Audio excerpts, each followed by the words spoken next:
우리 인간이 죄짓고 하나님을 버린 이후로 수많은 재앙을 겪으며 살아왔습니다. 인류 역사상 가장 큰 재앙이 무엇이었겠습니까? 학자들은 말하기를 제2차 세계대전이라고 합니다.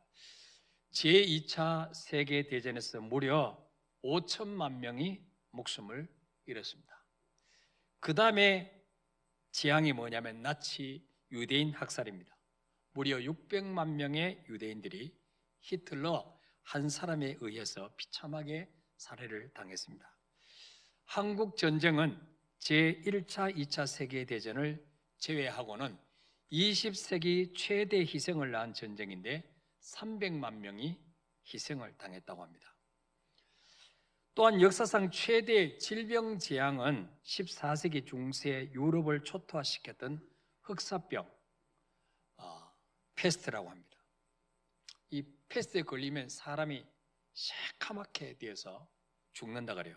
그래서 흑사병이라고 하는데 그 당시에 유럽의 인구가 7,500만 명이었는데 이 패스트로 2,500만 명이 죽었습니다.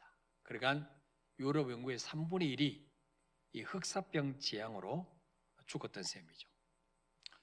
인류에게 닥친 이 재앙은 돈으로도 과학으로도 의술로도 해결할 수 없는 참으로 무섭고 두려운 재앙입니다.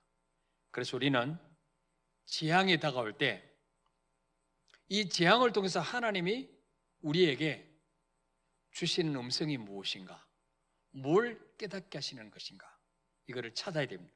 하나님의 뜻을 찾아야 되죠. 오늘 말씀은 애굽에 하나님이 내린 10가지 재앙이 나와 있습니다. 왜 하나님께서 이집트, 그 당시 세계 최대 강대국인 이집트에 10가지 재앙을 내리셨을까요?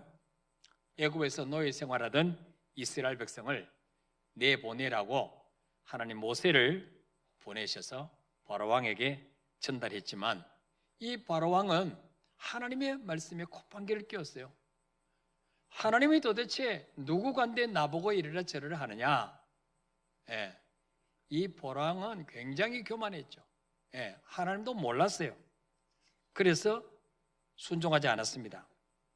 그러니까 하나님이 이 모세를 통해서 10가지 재앙을 내려서 결국 바로왕을 항복하게 만드시고 그 애굽에서 430년 동안 노예 살았던 이스라엘 백성들을 해방시키시죠. 자, 세계 최대 강대국인 이집트의 바로왕과 하나님과의 이 대결을 통해서 10가지 재앙을 통해서 우리에게 가르쳐 주시려고 하는 교훈이 무엇일까? 오늘 생각하고자 합니다. 첫째로 따라합시다. 여호와 하나님만이 참 하나님이시다. 이 사실을 이스라엘 백성들과 애굽 전에게 보여주시려고, 드러내시려고 10가지 재앙을 내리셨다는 것입니다. 오늘 출애굽기 10장은 10가지 재앙 중에서 8번째 재앙, 메뚜기 재앙이 나옵니다. 하나님은 이 메뚜기 재앙을 내리시기 전에 왜 하나님이 이 재앙을 내리시는지 재앙의 목적을 분명하게 밝히셨어요. 바로 10장 2절 읽어볼까요? 시작. 네게 내가 애굽에서 행한 일들 곧 내가 그들 가운데서 행한 표징을 네 아들과 네 자손의 귀에 전하기 위함이라. 너희는 내가 여호와인 줄을 알리라. 아멘. 이 메뚜기 재앙은 우연히 일어난 것이 아니라 전능하신 하나님이 이스라엘 백성들과 애굽 백성들에게 보여주기 위해서 이 메뚜기 재앙을 내리시는데 이걸 통해서 뭡니까? 이스라엘 백성들 네 아들들과 네 자손의 귀에 전하기 위함이라. 자손 대대로 하나님이 우리가 애굽에 있을 때 이런 기적을 베푸셔서 이런 엄청난 일을 하셨다. 자손 대대로 이야기거리가 되게 하시려고 재앙을 내리셨다는 거죠. 그래서 결론은 뭐예요? 이 재앙을 통해서 뭐예요? 너희는 내가 여호와인 줄을 알리라. 여호와 하나님만이 전능자시고 참신이심을 알리시려고 이 재앙을 내리셨다는 거죠. 하나님께서 모세가 나일강을 지팡이로 칠 때 그것이 피로 변하는 첫 번째 재앙을 내리시기 전에도 출애굽기 7장 17절에 보니까 여호와가 이같이 이르노니 네가 이로 말미암아 나를 여호와인 줄 알리라. 내가 내 손의 지팡이로 나일강을 치면 그것이 피로 변하고 18절에 뭐요? 나일강의 고기가 죽고 그 물에서는 악취가 나리니. 예. 바로 나일강을 피로 만드는 이런 재앙을 내리는 이유도 네가 이로 말미암아 나를 여호와인 줄 알리라. 17절에 여호와인 줄 알리라. 출애굽기 8장 22절에 보면 애굽전에게 파리떼를 보내시겠다고 하시면서 그날에 나는 내 백성이 거주하는 고센 땅을 구별하여 그곳에는 파리가 없게 하리니 이로 말미암아 이 땅에서 내가 여호와인 줄 네가 알게 될 것이라. 예. 파리재앙. 이 파리재앙 때는요, 애굽 백성들이 사는 지역에는 파리떼가 우글우글거리고 이스라엘 백성들이 사는 고센 땅에는 파리가 한 마리도 없도록 하심으로 말미암아 여호와 하나님만이 참 신인 것을 너희로 알게 될 것이다. 그렇게 말씀했습니다. 출애굽기 9장 14절에도 내가 이번에는 모든 재앙을 너와 내 신하와 내 백성에게 내려 온 천하에 나와 같은 자가 없음을 네가 알게 하리라. 예. 10가지 재앙의 목적이 뭐냐? 여호와 하나님만이 참 하나님이시다. 애굽 백성들이 섬기는 모든 신, 우상, 그것들은 다 가짜라는 거죠. 그걸 알게 하기 위해서 이 재앙을 내렸다는 거죠. 예. 자, 첫 번째 내린 재앙이 뭐죠? 나일강이 피가 되는 재앙이죠. 왜 이 재앙을 하나님 내리셨을까? 나일강은 애굽 사람들의 생명의 젖줄입니다. 애굽 주변은 대부분 사막지대예요. 우리가 전에 성지순례 가셔서 보셨지만 대부분 이집트도 사막이에요, 사막. 그런데 나일강 주변에는 뭐예요? 물이 철철 흘러넘쳐요. 그러니까 물이 늘 끓이지 않으니까 옥토죠, 옥토. 거기는 아주 곡창지대예요. 그래서 애굽 사람들은 나일강을 뭐예요? 신으로 생겼어요, 신. 그 신의 이름이 뭐냐? 닐루스예요, 닐루스. 그 나일강을 향해서 당신들은 우리를 먹여 살리는 신입니다. 그리고 나일강을 닐루스라고 부르면서 지극정성으로 생겼습니다. 근데 모세가 그 나일강 물을 피물이 되게 만들어버렸어요. 한순간에 생명의 젖줄을 먹지 못할 악취나는 물로 망쳐놓아버린 거죠. 이걸 통해서 뭘 애굽 백성에 가르치는 거예요? 이거 신이 아니야. 이거는 하나님 만든 물이야, 물. 이거는 가짜야. 너희들이 섬겼던 신은 가짜야. 하나님만이 참 신이다. 이걸 뭐요? 선포하신 거죠. 두 번째 재앙이 뭐예요? 개구리 재앙, 개구리 재앙. 하수구에서 개구리떼가 올라와서 애굽 사람들이 사는 침실, 뭐 화덕, 떡반죽 그릇 온통 개구리로 그냥 들끓는 거죠. 예. 왕궁에서부터 말단백성까지. 예. 자려고 이불장 농문을 열면 개구리가 막 튀어나. 예? 반찬 꺼내려고 찬장 열었더니 개구리들이 막 뛰어나. 밥에서 밥솥을 열었더니 거기 개구리가 막 뛰어나. 뭐 개구리가 없는 곳이 없어요. 예. 그렇게 살 수가 없죠, 사람들. 그래서 바로왕이 좋다. 개구리들을 빨리 떠나게 해라. 그러면 내가 이스라엘 백성 보내주마. 그 모세가 기도할 때 그 우울거리던 개구리가 집에서 마당에서 밭에서 다 끼어나가지고 죽었는데 산더미처럼 개구리떼가 산더미처럼 샀어요. 악취가 나서 숨을 쉴 수 없어요. 또 살만하게 또 안 내보내죠. 바로왕이 마음이 강팍해졌어요. 자, 이 애굽 사람들에게 있어서 이 개구리는요, 풍요와 다산의 신이었어요. 헤카라고 하는 신입니다. 헤카. 바로 개구리 모양의 머리를 가진 여신을 만들어서 그걸 숭배했어요. 그러면 그 여신이 자녀를 많이 낳게 해준다고 생각했어요. 그렇게 개구리를 신격화해서 섬겼는데 그 개구리가 떼거지로 몰려왔다가 죽어서 악취를 풍기니까 얼마나 실망했겠어요. 저걸 우리가 신이라고 숭배했구나. 그래서 뭐예요? 개구리도 그들이 섬길 신이 아니라는 거죠. 가짜라는 거예요. 세 번째 재앙은 뭐예요? 티끌이 이가 되는 재앙. 예. 여러분, 이를 아십니까? 예. 우리 적어도 한 50대 정도 넘어야 이를 알 거예요. 그 밑에 사람들은 이라는 동물을 잘 모를 거예요. 예. 저희들 어릴 때 밤이 되면 하는 일이 이를 잡는 작업을 합니다. 다 내복을 벗어 호롱불 밑에 이렇게 놓고 이를. 예. 근데 때로는 두 마리를 놓고 이 싸움도 붙이고 말이죠. 이가 아주 작은 티끌 같은 거예요. 잘 안 보여요. 예. 거기 또 어디 숨어 있습니까? 매듭 사이에 딱 숨어 있죠. 옷 이렇게 박아놓은 매듭 사이에 거기 딱 들어가 있어요. 예. 이것이 옷 속에 들어가거나 머리카락 속에 들어가서 피를 빨아먹어요. 피를. 그러면 가려서 견딜 수가 없죠. 이를 안 잡으면 밤새도록 끌고요. 밤새도록 그냥. 네. 이것은 뭐요? 작은 곤충 같은 미물조차도 다스리시는 하나님이심을 알려주는 거죠. 네 번째 재앙은 파리떼 재앙, 또 다섯 번째는 가축의 악질 재앙. 요즘 말하면요, 조류독감. 이런 게 뭐요? 소, 돼지에게 막 들었다. 멀쩡하던 소가 죽는 거죠. 여섯 번째는 악성 종기. 가축의 사람에게 악성 종기가 났어. 예, 죽고. 그 다음에는 우박. 그 다음에 메뚜기 재앙.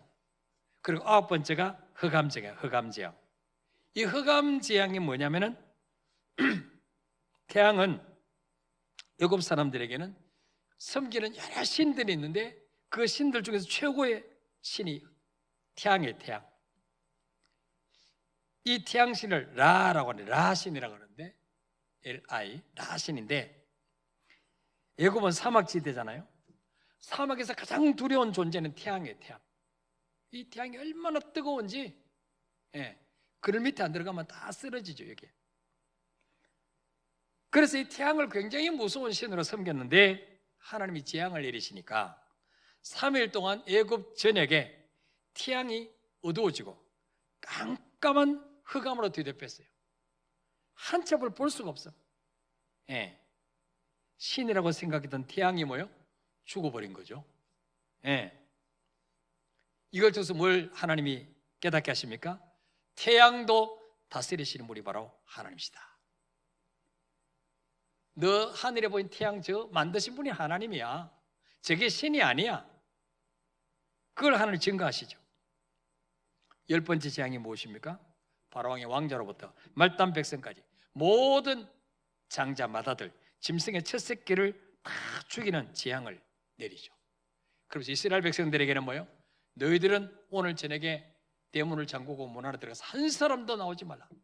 어린 양을 잡아서 피를 문인방과 물설주에 대문 앞에 벌겋게 발라놓으라. 그러면 오늘 저녁에 죽음의 천사가 온 지역을 다니면서 죽이는데 어린 양의 피가 있는 집은 넘어간다. 어린 양의 피가 없는 가정은 바로왕의 왕궁의 왕자든지 돈 많은 재벌의 아들이든지 누구든지 간에 들어갔다 죽인다. 예. 자, 이 재앙이 내리자 비로소 바로왕이 항복하죠. 이스라엘 백성을 내보내줍니다. 이 열 번째 재앙은 바로 무엇입니까? 사람의 죽고 사는 문제는 생명의 주관자는 여호와 하나님이시다. 돈 많다고 안중된 게 아니고 왕이라고 안중된 게 아니고 생명의 주관자는 하나님이시다. 이걸 보여주시는 거죠. 여러분, 이 세상에는 바라볼 것도 많고 의지할 것도 많고 소망 삼을 것도 많습니다. 우리가 눈에 보이는 거, 그 하나님을 더 사랑하고 그거 쫓아가는 게 얼마나 많아요. 그러나 그 모든 것은 뭐예요? 가짜 신이라는 거예요. 다 우상이고 미신이고 참신이 아니란 거예요. 그것들이 내 인생을 보장해 주거나 책임져 줄 수 없다는 거죠. 예. 그래서 이 어려운 시대에 오직 여호와 하나님만이 참신이요 우리가 바라보고 의지해야 될 대상이란 거죠. 여러분, 3년 동안 코로나가 기승을 부리는데 과학이 해결했습니까? 세계적인 의술이 해결했습니까? 돈이 해결했습니까? 국력, 무기로 해결했습니까? 아무도 해결 못합니다. 예. 하나님밖에 해결할 분이 없어요. 이걸 하나님은 이 코로나를 통해서 우리에게 깨닫게 하시는 거죠. 그래서 뭐요? 이 어려운 시대, 이 코로나 재앙 속에서 살아남으려면 어떻게 되느냐? 하나님께 시선을 고정시키라. 그리고 하루하루 주님 바라보고 살아가라. 오직 여호와 하나님만이 생사박의 주관자이시다. 이걸 우리에게 교훈하시는 거죠. 예. 하나님 말고 다른 것에 마음 뺏기면 다 넘어진다. 예. 베드로가 주님만 바라보고 걸어갔을 때는 풍랑이는 바다에도 걸어갈 수 있었지만 몰려오는 바람에 시선을 뺏길 때 그만 바닷속으로 빠져들어간 것입니다.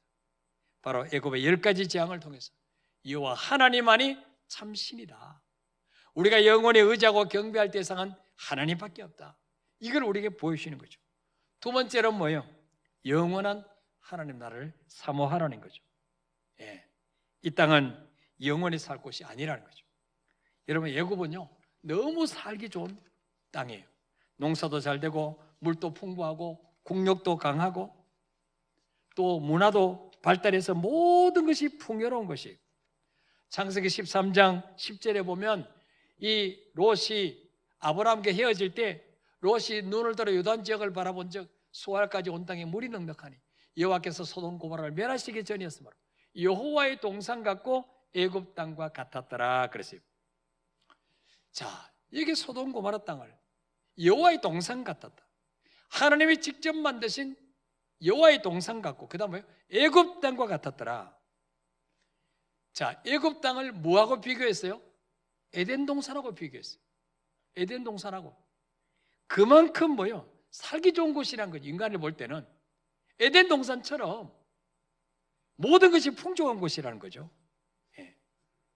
그러나 애굽은 천년 만년 살 곳이 아니란 거죠. 언젠가는 왕도 가난한 자도 부자도 다 애굽을 떠나야 되는 거예요. 우리의 본향은 하나님 계신 천국이란 거죠. 근데 여러분, 이 땅은 우리가 영원히 살 땅이 아니란 걸 인정하시죠? 네, 인정하시죠? 네, 언젠가는 떠나야 되죠? 우리에게는 천국이 있는 거 믿으시죠? 근데 지금 오늘 천국 가고 싶어요? 천국 가고 싶어서 손 들어보실까요? 네, 한 분밖에 없어요. 네. 여러분, 왜 그렇게 좋은 천국 믿는데 왜 이 땅이 좋을까요? 아직까지는 이 땅에 살만하다고 생각하기 때문에. 아직까지는. 예. 그러나 시련이 오고 재앙이 닥치고 되는 게 없고 그러면요 죽고 싶어요. 빨리 천국 가고 싶어요. 예. 여러분, 지금 우크라이나는 전쟁이 벌어져서 아비규환입니다. 전 세계적으로 코로나로 지금 난립니다. 일본에는 지진까지 일어났습니다. 이걸 통해 느끼는 게 뭡니까? 이 땅은 소망을 둘 곳이 못 된다는 거예요. 이 세상은 영원히 살 곳이 아니란 것을 하나님이 자꾸 우리에게 깨우쳐 주시는 거예요. 예. 10가지 재앙의 의미가 무엇입니까? 이 땅이 아니라 영원한 하나님의 나라를 사모하고 살라는 거예요. 예. 여러분, 이집트도 열재앙이 일어나기 전까지는 살만했어요. 근데 계속 재앙이 터지니까 빨리 죽고 싶었겠죠. 하나님이 이 재앙을 통해서 우리에게 주시는 교훈이 그거예요. 이 땅에 발딛고 살지만 너희들은 이 땅 백성이 아니야. 여기서 영원히 살 사람이 아니야. 너희의 시민권은 하늘에 있어. 늘 주님 바라보고 살라고. 하나님이 때로는 우리 삶 속에 고난도 허락하시고 질병도 아픔도 허락하시는 거예요. 예. 이 코로나 초창기에 지금은 뭐 오미크론은 뭐 걸려도 그렇게 치사율이 적습니다만은 처음에 델타 코로나 때는 걸리면 막 그냥 갑자기 돌아가실 거랬어요. 근데 그래서 정부에서 교회에서 식사를 제공하지 못하도록 했죠. 근데 제가 아는 어떤 교회는 그런데도 불구하고 점심때마다 모여서 성도들하고 밥을 먹고 삼겹살을 구워 먹는데, 그랬으니까 아니 성도들 그렇게 한 매스컴에 계속 떠든데도 먹냐 그랬더니 성도들이 다 대부분 연세 많은 분들이기 때문에 그분들은요 빨리 코로나 걸려서 죽으면 좋겠대. 뭐 여기저기 안 아픈 데가 없고 뭐 이제는 뭐 다 몸이 병들고 눈도 잘 안 보이고 막 믹서기도 다 고장 나가지고 막 제대로 씹히지도 않고, 그러니까 뭐 그렇다고 자살할 수는 없고, 그러니까 빨리 코로나로 죽었으면 좋겠으니까 목사님까지 우리 점심 해 먹읍시다. 오늘 이번에는 내가 삼겹살 사올 테니까. 그런다는 거예요. 예. 여러분, 이 땅의 삶이 편안하면 안 그러죠. 편안하면. 그래서 하나님이 재앙을 허락하시는 거예요. 예. 세 번째로 10가지 재앙을 통해서 또 우리에게 주시는 교훈이 무엇이냐? 따라서 구별하시는 하나님. 이게 무슨 말입니까? 하나님이 애굽에 10가지 재앙을 내리실 때 치명적인 재앙들은요, 이스라엘 백성들과 애굽 백성들을 구분하셨어요. 이스라엘 백성들에게는 안 내리셨어요. 치명적인 재앙들은. 자, 출애굽 9장 4절에 읽어볼까요? 시작. 여호와가 이스라엘의 가축과 애굽의 가축을 구별하리니 이스라엘 자손에게 속한 것은 하나도 죽지 아니하리라 하셨다 하라 하시고, 6절에 이튿날에 여호와께서 이 일을 행하시니 애굽의 모든 가축은 죽었으나 이스라엘 자손의 가축은 하나도 죽지 아니한지라. 아멘. 하나님 보세요.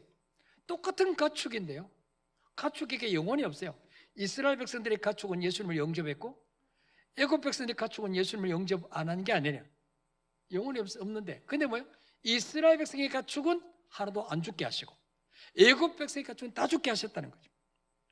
이거 우연일까요, 여러분? 그게 아니죠.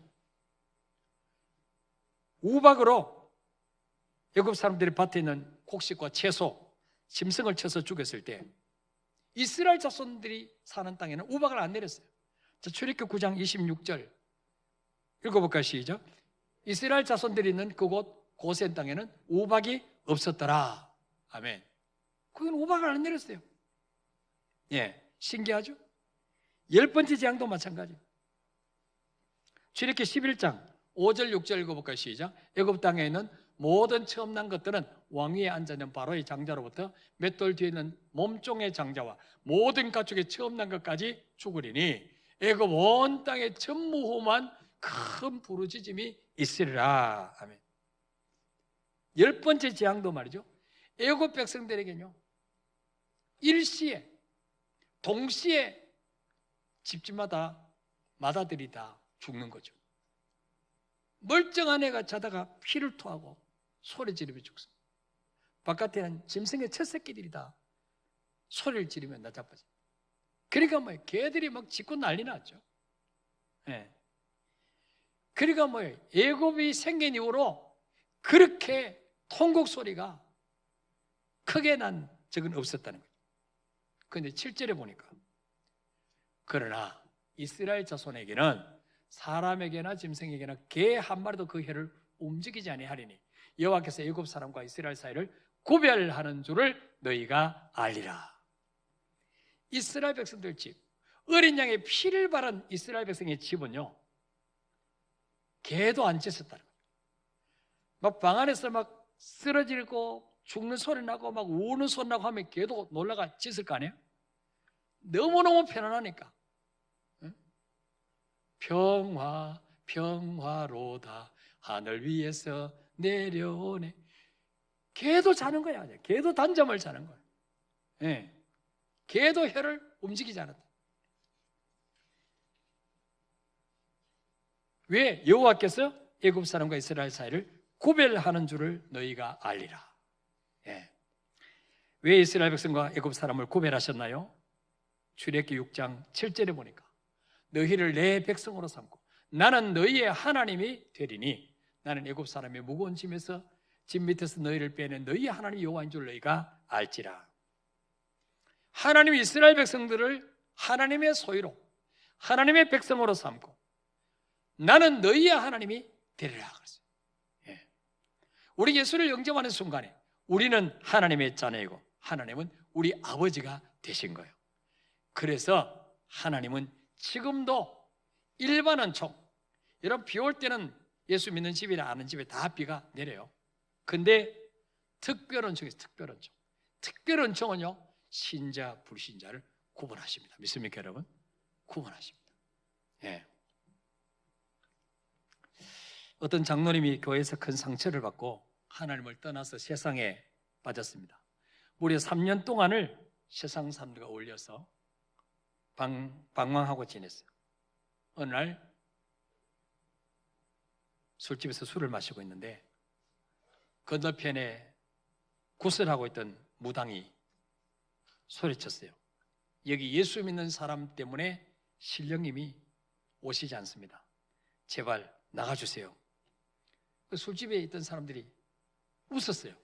아니 여보시오, 무슨 술집에 예수 믿는 사람이 있겠어? 그랬더니 무당이 아닙니다. 예수 믿는 사람 한 사람 있습니다. 그 사람 속에 있는 신이 나를 괴롭히고 있어요. 속히 나가주세요. 용한 점쟁이죠. 신 내리는 곳을 해서 귀신형을 받은 점쟁이에요. 그러면서 장로님을 뚫어지게 쳐다보는 것입니다. 장로님은 술 마시다가 너무 민망해가지고 그 술집에서 뛰쳐나왔습니다. 그리고 길 옆에 쓰러져서 쪼그리고 앉았어요. 울며 하나님 앞에 이렇게 기도했다고 합니다. 하나님, 3년이 지났는데도 하나님 저를 버리지 않으셨군요. 저는 3년 이상 하나님을 버렸는데, 하나님을 잊어버렸는데 하나님 아직까지 저를 기억하고 계셨네요. 내 안에 계신 성령님을 거두어가지 않으셨군요. 하나님 너무 감사합니다. 탕자 같은 저를 받아주십시오. 통고가 물었다는 거죠. 왜? 자기는 하나님을 버렸는데 하나님을 기억하고 있더란 거죠. 여러분, 요즘 코로나를 통해서 예수 믿다 하나님 떠났던 분들 많이 돌아오고 있어요. 우리 교회도 그렇죠. 또 초등학교 때 철없이 그냥 사탕 얻어먹으러 성탄절 한 번씩 갔던 분들도 하나님 이 코로나 재앙을 통해 다시 택한 백성 부르시는 거예요. 네. 이게 바로 하나님의 은혜인 줄 믿으시길 바랍니다. 이사야 49장 15절에 보니까 여인이 어찌 그 젖 먹는 자식을 잊겠으며 자기 태에서 난 아들을 긍휼히 여기지 않겠냐. 그들은 혹시 잊을지라도 나는 너를 잊지 아니하리라.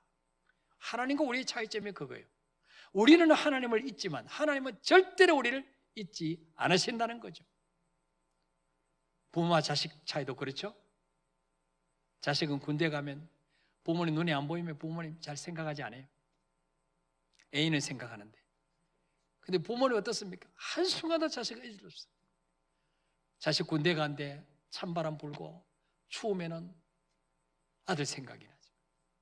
추운데 어떻게 지낼까? 이게 부모와 자식의 차이. 하나님과 우리 차이도 마찬가지예요. 예.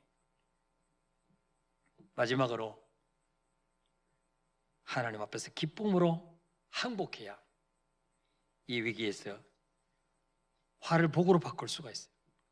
여러분, 이 세상에서 가장 미련한 사람은 어떤 사람이에요? 하나님과 맞서 싸우는 사람이에요. 여러분, 바로왕이 만약에 첫 번째 재앙이 왔을 때 항복하고 이스라엘 백성을 보내줬다면 10번째 재앙까지 안 당해도 되죠. 예. 아들 안 죽어도 되죠. 고집 피우다가 망가질 대로 다 망가지고 나라까지 다 폐허가 되고, 예. 농작물 다 우박으로 메뚜기로 다 쓸어버리고, 예. 수많은 짐승들이 독종이 걸려서 다 죽고, 그리고 왕자까지 잃고 그제야 항복합니다. 여러분, 하나님을 이길 자가 없어요. 인생에 그치지 않은 재앙이 몰려올 때 하나님과 관계를 잘 점검해서 돌이킬 것은 돌이키고 회개할 것은 회개할 때 살 길이 열리게 될 줄 믿습니다. 여러분, 코로나가 단지 이 세계를 향한 하나님의 계획만 있겠습니까? 나라 민족을 향한 하나님의 뜻만 있겠습니까? 우리 개인을 향한 하나님의 뜻은 없을까요, 여러분? 우리 개개인을 향한 3년 동안 끝나지 않고 계속 몰려오는 코로나 재앙을 통해서 우리가 무엇을 깨달아야 될까요? 하나님보다 더 의지하던 과학, 의술, 물질 다 가짜 신이라는 거죠. 이걸로는 재앙을 막을 수 없다는 거예요. 여호와 하나님만이 내가 영원토록 의지하고 믿을 참신이다. 이걸 뭐요? 이 코로나를 통해서 깨달은 거죠. 두 번째는 뭐요? 이 땅은 언젠가는 떠나야 할 곳이니 이 땅에 너무 집착하지 말라는 거예요. 이 땅이 그 때문에 너무 짜증나고 화내고 열받고 그러지 말라는 거예요. 이 땅에 발을 딛고 살지만 하나님의 나라를 생각하면서 사모하며 살라는 거예요. 그래서 내 옆에서 멀쩡한 사람이 죽어나가는 거예요. 너도 저렇게 될 수 있으니 너는 과연 오늘 저렇게 죽으면 너 천국 갈 수 있겠니? 자꾸 우리에게 질문하시는 거죠. 우리 성도 가운데 한 분이 직장에서 가깝게 지내던 분이 63살인데 지난주 코로나 걸려서 갑자기 돌아가셨대. 그걸 보면서 뭐예요? 야, 이게 내가 살아있는 게 은혜구나, 기적이구나, 그렇게 생각했다는 거죠. 세 번째는 뭐예요? 이 재앙 속에서도 하나님은 신자 불신자를 구별하신다. 예수 피로 구원받은 하나님의 자녀는 반드시 이 재앙 가운데서도 우리를 책임져 주시고 지켜주신다는 사실을 믿으시길 바랍니다. 그러므로 우리 날마다 자신을 돌아보고 아직도 이 재앙 속에서도 하나님께 항복하지 못하고 주님께 맡기지 못하고 내려놓지 못하고 여전히 싸우고 있는 것은 없는지 돌아보시고 순종할 때 오히려 이 재앙 가운데서도 살 길이 이를 줄 믿으시길 바랍니다. 우리 찬송하고 기도하겠습니다.